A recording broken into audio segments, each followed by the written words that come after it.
and welcome back to our Origins 2018 Summer Preview. I'm here with Dan from Evil Hat Productions, and what are we looking at today? Today we're going to look at Greedy Dragons. It's a family-friendly card stacking, treasure-taking game by Evil Hat Productions.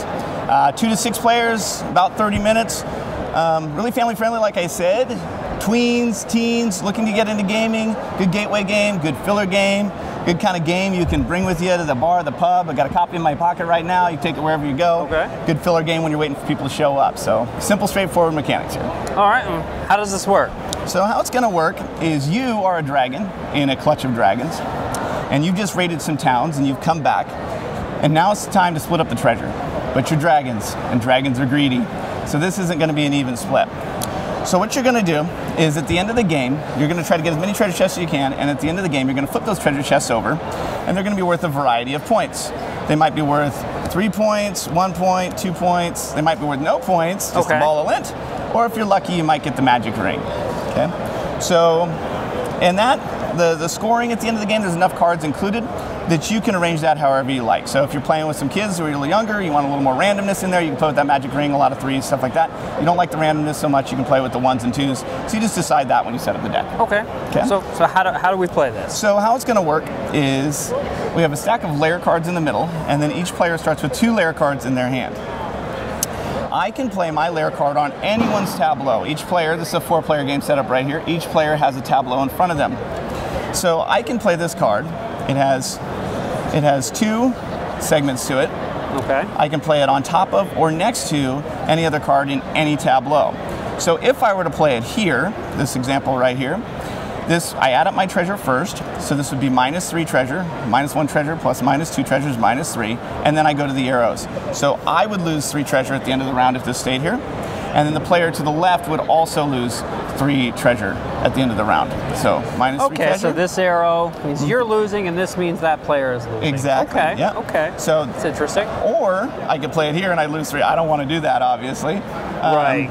But I could do all kinds of things if I don't like the fact that I'm gonna. I could do something like this. Assuming you like this one. I like that one a lot. I like that one a lot. So.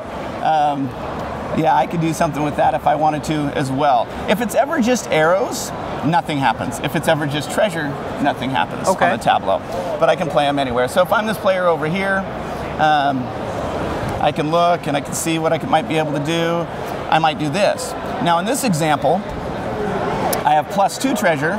It's just 3 across, but I have +2 treasure, and then I have 2 arrows that are pointing at me because I'm this player over here. So 2 treasures, and then I'm going to get 2 at the end of the round, and then I'm going to get another 2 because there's a second arrow there. So the arrows act as multipliers. Those are multiple ones. Yep, point at the same person. All right. So we would go around. Let's say this were a real game. We'd go around, and I'd play something here, and you know, it is where it is, and so I want to pick some minuses happen over here. This person over here wants to get some things going, so they just decide to play. Let's say, let's see the neat thing about this game. We'll talk about it a little bit later. Yeah, you can play in teams. So if these 2 players were playing on the same team, they might want to set something like this up, so that their partner across the table is getting 4 treasure at the end there. Because the double arrows too, they'll skip a player. So this is 2 arrows to the right, so it'll go 1, 2, so that'll affect you. Okay. Okay, so that's how the double arrows work.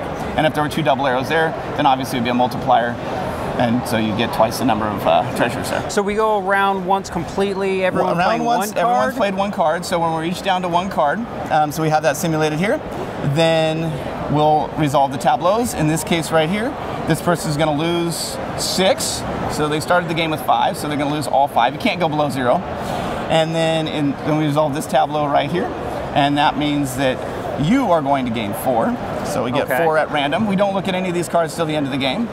Oh, so we can't look at these. We can't find out what we have. You cannot find out. Yep. So you don't know what you have. So it kind of keeps you in suspense there, wondering what you got in there. If you got a bunch of zeros, or if you got that magic ring, you're playing with that magic ring. This is a neutral. +2 -2 equals nothing. Cancels. It cancels. Sometimes that's the best option for you. And this one would send 2 over to that person. Here. Yep. All right, and how many, and after that, we each take a new card in? Or? After that, we each take a new card in. The start player moves 1 player to the left. and then we each draw a new card, and then we continue play until you're down to one lair card in your hand. When you have one card left, that's the end of the game. When So you we can't go draw through. anymore. So we go through this deck basically one time. Yep, you'll go through the entire deck one time, and then you play your last card, and there you go, one card left. That's the end of the game, and then you flip them to see what you got. All right. So the only scoring at the end is just these cards. Just at the end of the game. Yep. All right. So it's no idea what's going to happen at the end. No idea what's going to happen at the end. And this plays 2 to 6 players? This plays 2 to 6 players. It plays individually. It works really great. You can see this is a 4-player game, but if we had a 5-player game or a 6-player game, we have even more tableaus going on, even more choices for players. It plays fantastic in teams, 2-on-2 or 3-on-3. You can imagine what it's like. You're trying to feed your teammates the treasure while you're trying to take away from another teammate. It adds a whole new element in there too, where if I'm already at 0, don't worry about me so much, but let's make this person gain. So it's got a good teamwork aspect. And what is the playtime on this? Playtime's about 30 minutes, but if you're playing like a 3 or 4-player game and you've played it before, you can get it in there in 20 minutes. So like I said, it's a good little filler game. And really, they've got it. Evil Hat did a fantastic job with the artwork and the componentry and everything, and they have it priced at $12.99. So you get a whole lot of $13. You get a whole lot of play out of it too in those quick rapid fire games. So. And this is available now? It's available now. Yep, it is. Okay. Through Evil Hat or several other, your friendly local game shop or wherever you'd like to get it. Perfect. Seems like a pretty good little family game. Yeah, I think it's great. I do like that whole thing with the ending. You don't know what you're going to get. You don't know what you're going to get, and that keeps everyone in there too. And if you're a parent, I'm a parent. I got a couple of kids at home, and I got a 5-year-old, and playing with him is not as good. But if I had a couple of kids when his little brother's a little older, we could play this game, and we could play a little 2-on-1. They could be on the same team. They don't know what they have. At the end of the game, they flip them over, put that magic ring in there, and balance it out a little bit. Balance it out, yeah. Make it fun for everybody. That's the goal. Well, I appreciate you showing this to us. Hey, thank you. And we will see you folks